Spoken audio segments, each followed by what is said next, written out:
Bienvenidos a Estrategia Televisión. En este vídeo vamos a tratar sobre un hecho que acabamos de conocer hace muy poquito tiempo y es el descubrimiento por parte de un buque de exploración ruso de unas reservas enormes de petróleo en la Antártida. Lo primero que tenemos que mencionar es que esta es una información muy generalista. Realmente no tenemos una información precisa, detallada y sobre todo independiente que pueda validar esta información. Pero sí es cierto que este hallazgo, teórico hallazgo de petróleo, nos muestra una realidad que es mucho más profunda y es la posibilidad de que la Antártida, y esto sí está demostrado, tenga unas cantidades de reservas mineras, sobre todo de productos muy útiles, muy interesantes y muy valiosos, como puede ser el níquel o el litio o piedras raras, que realmente, por supuesto, aparte del petróleo, que realmente convierta a la Antártida en un nuevo dorado mundial.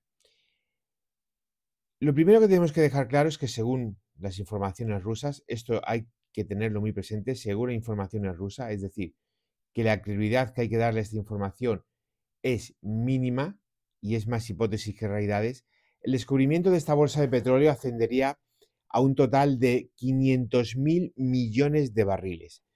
Para que la gente más o menos se pueda hacer una idea, a precios actuales de mercado, que está el precio del barril sobre los $90, y teniendo presente que el beneficio neto fuese menos del 50%, es decir, que lo que te costase extraer el petróleo fuese más del 50% de lo que ingresarías vendiendo cada barril de petróleo, estaríamos hablando de unos ingresos de casi 400.000 millones de dólares durante los próximos 60 años. Repito, 400.000 millones de dólares durante los próximos 60 años.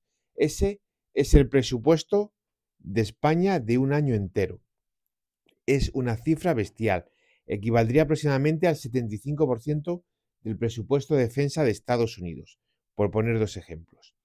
Esto suponiendo, por las difíciles condiciones climatológicas y lo que pudiese en teoría costar extraer el petróleo y teniendo también presente el Mar del Norte, lo que más o menos podría obtener de beneficio anual quien explotase ese yacimiento. Obviamente, cuanto más se reduzcan los costes, mayor serán los ingresos.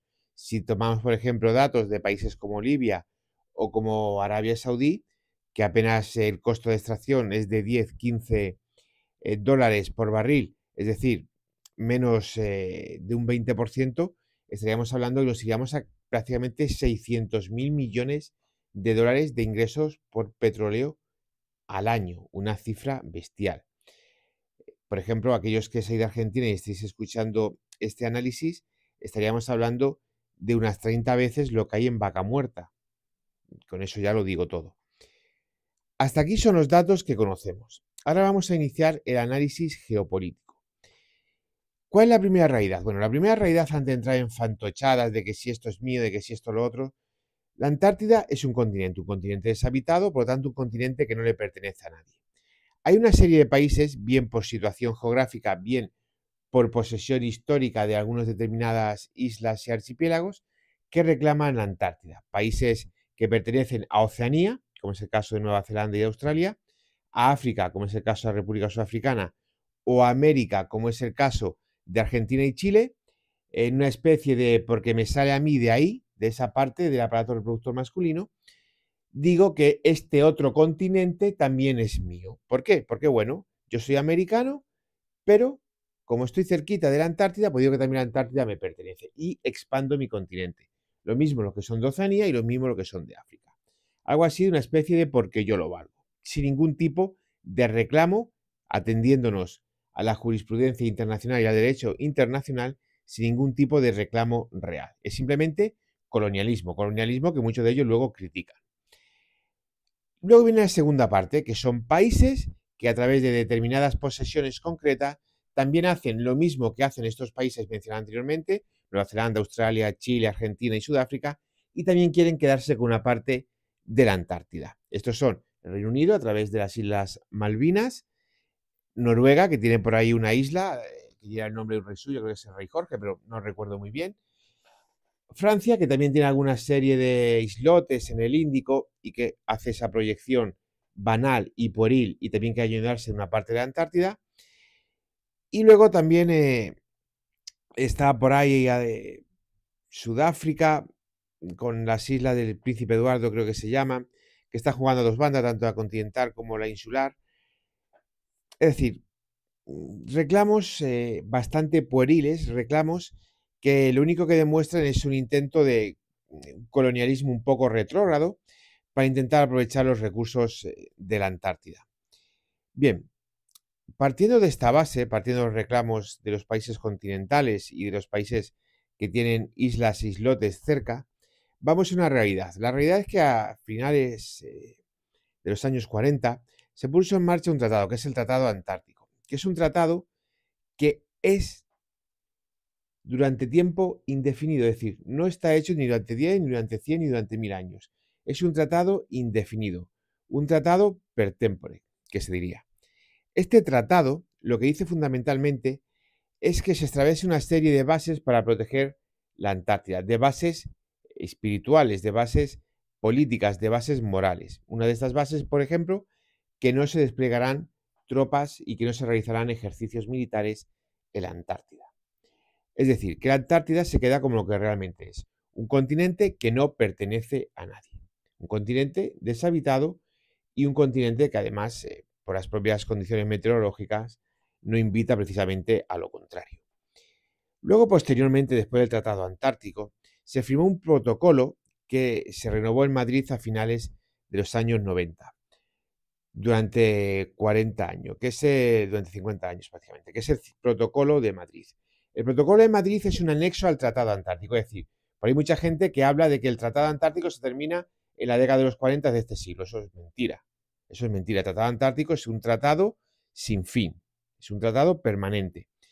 El Protocolo de Madrid es una renovación del protocolo que había actualmente actualizada y lo que dice fundamentalmente es que cualquier tipo de actividad económica o industrial al sur del paralelo 60 queda terminantemente prohibida. Paralelo 60 sur, ¿se entiende? Al sur del Ecuador. Bien, cualquier tipo de actividad al sur del paralelo 60 queda reducida a actividades de índole científica. No se pueden realizar otro tipo de actividades. De hecho, el barco ruso ha descubierto esta bolsa de petróleo porque teóricamente estaba realizando actividades científicas y obviamente a través de una actividad científica puedes descubrir petróleo, por supuesto que sí, no hay ningún problema al respecto. Pero no se puede realizar una prospección minera para saber exactamente cuáles son las cantidades de petróleo que hay allí, simplemente es una estimación que han hecho, pero no hay una realidad. De hecho, incluso muchísimos pozos petrolíferos hacen una estimación, te pones a sacar petróleo y luego resulta que tu estimación se ha quedado extremadamente corta y que allí hay muchísimo más. Bien, una vez aclarado estos tres puntos, en primer lugar el colonialismo que algunos quieren ejercer sobre la Antártida y en segundo lugar los tratados actuales que regulan la participación internacional de la Antártida, vamos a entrar en el fondo de la cuestión. ¿Qué va a suceder? Bien, ahora mismo, más allá del típico trasnochado nacionalista, no se va a suceder absolutamente nada. Pero a finales de la década que viene, a finales de los años 30, sí que el mundo va a empezar a hablar de qué va a suceder con la Antártida. Bien, hacer un análisis ahora en virtud a lo que pueda hablarse dentro de 15 años es una soberana estupidez. Por lo tanto, no vamos a entrar en hipótesis, porque para empezar, de aquí a 15 años pueden cambiar muchísimas cosas. Hace 5 años, Rusia era una potencia que a algunos no nos engañaba, pero una potencia que era un poco creíble. Hoy en día hemos visto como Rusia, después de 2 años, combatiendo contra un país, militarmente hablando, de chiste, como es Ucrania, que lucha con los desechos que le da Europa, los F-16 de segunda mano, los Leopardos A4 metidos en almacenes que ya nadie quiere, vehículos M113 de la guerra de Vietnam. Es decir, con poquitas donaciones, Ucrania está plantando cara, y de hecho Rusia ni siquiera ha sido capaz de imponer su dominio aéreo sobre un país que prácticamente no tenía fuerza aérea. Con lo cual, en estos últimos 5 años, hemos visto como Rusia es un cuento que lo único que le sirve es el matón de las armas nucleares, porque le quitas armas nucleares y Rusia no da miedo ni a Lituania. Dentro de 15 años, ¿qué ha pasado con Rusia? A lo mejor sucede con Estados Unidos, a lo mejor sucede con cualquier otro país. Por lo tanto, no podemos aventurar hipótesis. Vamos a hablar de realidades. ¿qué va a suceder dentro de 15 años para cuando se renueve dentro de 25 el tratado, el protocolo de Madrid, se pueda aspirar a determinadas cosas? Más allá de hablar de hipótesis, que no queremos hablar de hipótesis porque este es un canal serio, es cierto que se van a producir muchas presiones para que este protocolo de Madrid, digamos, se relaje. No va a desaparecer, eso prácticamente lo podemos dar por descartado, pero sí que se relaje, que hay una especie de consenso en el cual se pueda producir, bajo determinadas premisas, una explotación de los recursos de la Antártida. Yo, sinceramente, esto ni siquiera lo veo factible. Entre otras cosas, porque hay que tener presente que la inmensa mayoría de los países, de hecho las 5 principales potencias económicas mundiales, a saber, Estados Unidos, China, luego vendría Japón, luego vendría Alemania, y bueno, la quinta ya estaría ahí, a ver cómo queda el Producto Interior Bruto de Brasil, pero Francia, la India también va a entrar ahí. Es decir, las principales potencias, las 4 primeras, Japón, Alemania, Estados Unidos y China, no tienen ningún tipo de reclamo geográfico sobre la Antártida. Es decir, que cuando venga Chile o Argentina a decir que la Antártida es suya, lo van a decir a potencias que tienen un Producto Interior Bruto que es 50-60 veces de estos países. Eso es lo primero que tenemos que tener presente. De hecho, el más potente de todos sería Australia, y el Producto Interior Bruto de Australia es 12 veces más pequeño que el de Estados Unidos, por poner un ejemplo. ¿Por qué? Porque la economía es lo fundamental. La economía va a ser lo que te puede dar política exterior fuerte, lo que te puede dar fuerzas armadas fuertes y lo que te puede dar un país serio y creíble. Y la economía, lo que marca ahora mismo, es lo que hay. Por lo tanto, en este aspecto hay que tener muy presente, tenemos que tener muy presente y no olvidar que los principales países del mundo realmente no tienen ningún tipo de reclamo territorial sobre la Antártida. Y quienes tienen reclamo territorial sobre la Antártida, más allá de posesiones insulares, algunas de ellas disputadas, como es el caso de Inglaterra, de Noruega o de Francia, el resto es puro colonialismo. Es decir, aquí termina mi país, pues me voy a ir 1500 kilómetros más al sur para ayudarme del siguiente continente. Es como si, por ejemplo, los españoles, los italianos o los griegos dijésemos, bueno, pues vamos a ir 1500 kilómetros en África. ¿Por qué? Hombre, porque mi país hace frontera con este otro continente. Entonces ya alargamos un poquito la frontera, ¿verdad que sí? Bien, las cosas no funcionan así y estos reclamos históricos van a ser más cuestiones irredentistas que realidades geográficas. Cuando se, digamos, renueve, cuando se negocie la renovación del Protocolo de Madrid, va a haber presiones territoriales, por supuesto, pero en principio países con poco poder económico para realizar esas presiones.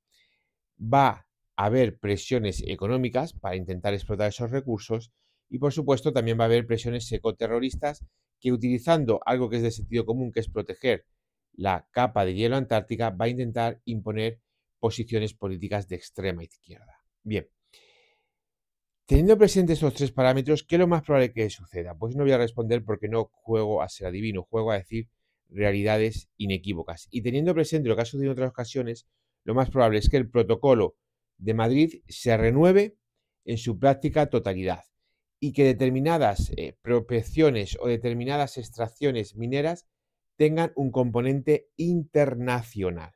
Es decir, que ni los países geográficamente limítrofes, con el continente antártico, ni las principales potencias económicas mundiales van a tomar ningún tipo de control territorial sobre la Antártida. Y si alguien quiere hacerlo militarmente, depende de qué país, las consecuencias a que se puede enfrentar van a ser consecuencias muy severas. Luego está, por otra parte, los conspiranoicos del fin del mundo, es decir, los conspiranoicos del cambio climático. Tengamos que tener presente una cosa, hechos científicos, no las conspiraciones climáticas de se va a acabar el mundo y todos vamos a morir achicharrados como si fuese esto el comienzo de la película de Terminator. No. Lo cierto es que en los últimos 15 años la capa glacial, es decir, la capa de hielo de la Antártida, ha aumentado significativamente. Es decir, no solamente no hay una reducción, sino que en los últimos años se ha regenerado y ha aumentado su tamaño. Y el principal recurso, y este sí que no es interpretable, este sí es una realidad que ahora mismo tiene la Antártida, es el agua. Muy probablemente en el futuro no os voy a decir que vaya a haber más guerra por agua que ha habido por petróleo, pero más de una desgracia va a pasar y más de un susto se va a llevar a algún país. Por lo tanto, hay que tener muy claro estos conceptos y pensar que a la hora de realizar esa negociación, lo fundamental es la potencia que tú puedas desplegar, la potencia negociadora. No se va a repartir la Antártida territorialmente y no se va a dar carta blanca, no se va a dar un bulo papal para que las empresas puedan explotar los recursos que hay en la Antártida. Dicho esto, es una hipótesis. Ahora imaginemos que se descubre un mineral que es pues algo así como cuando apareció el petróleo, aunque bueno, el petróleo sabía que existía desde hace más de 2000 años, pero cuando empezamos a darnos cuenta que apareció el motor, apareció el coche y el coche podía funcionar con petróleo. Pues imaginemos una misma situación. Imaginemos, por ejemplo, que los teléfonos móviles, o imaginemos que los coches, o imaginemos que algo que sea muy habitual en el ser humano puede generar un componente que hace que esto sea vital. Por ejemplo, las centrales nucleares, pues imaginemos que aparece un componente que puede hacer funcionar una central nuclear, pero sin uranio, con otro mineral que ahora mismo ni siquiera conocemos. Y resulta que estaba en la Antártida. Esto puede hacer que cambie el juego. Por lo tanto, no sabemos realmente cuál va a ser la situación negociadora, ni cómo se van a encontrar los países, ni cuáles van a ser las realidades macroeconómicas mundiales. Entonces, aquellos que quieran desarrollar, digamos, un intento de custodia, un intento de apropiación territorial de la Antártida, le hace fundamentalmente los países ya mencionados por límites geográficos o bien por aquellos que tienen islas cercanas al territorio antártico, lo primero que van a necesitar no son unas fuerzas armadas potentes, lo primero que van a necesitar ser unos países creíbles. ¿Y cómo es un país creíble? Un país creíble es un país que cumple su palabra en todos los aspectos y que tiene una economía sólida que garantice que va a cumplir su palabra. Esto es fundamental. Alguno dirá, no, es que Argentina necesita 10 destructores. Mire, esos 10 destructores se hunden. Esos 10 destructores te los pueden hundir en un fin de semana. Y la clave no está en tener 10, 20 o 30 destructores. La clave está en poder fabricar 10, 20 o 30 destructores de forma continuada. Y eso te lo da la potencia económica de tu nación. No te lo da el hecho de ir a un país y comprarle 10 destructores. Eso te lo da la potencia económica de tu país. Poder fabricar esos destructores, fabricar esos buques y fabricar los componentes necesarios para tener una política exterior creíble. Por lo tanto, lo primero que hay que centrarse, tanto Chile como Argentina, como Australia, como Sudáfrica, porque vemos que son países muy distintos, todos ellos entre sí, es tener una economía fuerte. Siendo un país con una economía fuerte, vas a poder desarrollar una política exterior fuerte. Pensemos que de los 4 principales países del mundo, China tiene un ejército que hay que, y ya hemos visto qué ha pasado con el ejército ruso, que hay que cogerlo con pinza. Estados Unidos ha demostrado que tiene un pedazo de ejército con un pedazo de armamento. Pero los dos siguientes países, Japón y Alemania, ambos por esa especie de culpa de terminar la Segunda Guerra Mundial, han tenido unos ejércitos de chiste. Bien es cierto que Alemania, por el tema Unión Soviética, al final acabó teniendo un ejército muy poderoso, pero con la caída del muro de Berlín, el dividendo de la paz, que ahora estamos viendo cuál es el dividendo de la paz realmente, Alemania pasó prácticamente a desarmarse y Japón es justo en el sentido contrario. Japón se autoimpuso ese menos del 1% del PIB de defensa y ha visto que es una completa chorrada y que tiene que avanzar. Y que obviamente un nieto no tiene la culpa de lo que haya hecho su abuelo. Esto es básico. Que culpar a un nieto de lo que ha hecho el abuelo es una de las mayores estupideces que se pueden crear y que se pueden desarrollar.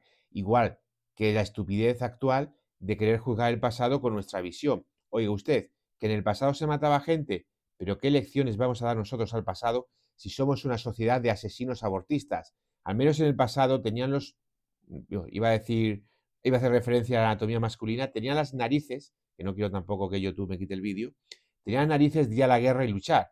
Nosotros directamente cogemos a fetos, a niños que van a nacer en el vientre de su madre y los matamos en clínicas abortistas. Probablemente seamos la generación más repugnante de la historia de la raza humana, porque somos la única generación que se está comportando como animales.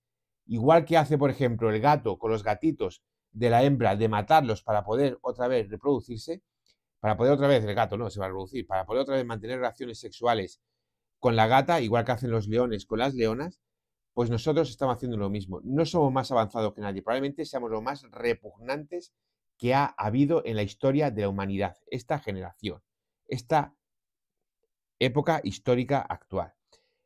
Por lo tanto, hay que tener muy presente este concepto. No hay que juzgar el pasado con el presente, y hay que saber adaptarse al futuro. Si tú vas a ir hacia el futuro mirando al pasado, te vas a acabar estrellando.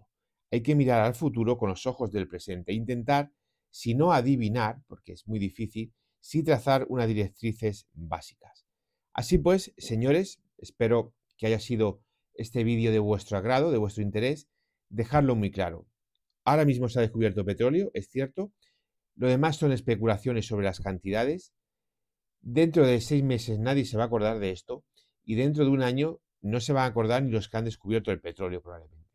Cuando nos acerquemos a renovar el protocolo de Madrid, sí que vamos a empezar a hablar de esto. Y deben ser las cancillerías, las secretarías de Estado, los ministerios, da igual la organización política de cada país, los que deben de tratar, sea el país que sea, una hoja de ruta clara para cuando se vaya a negociar ese protocolo tener una posición negociadora fuerte.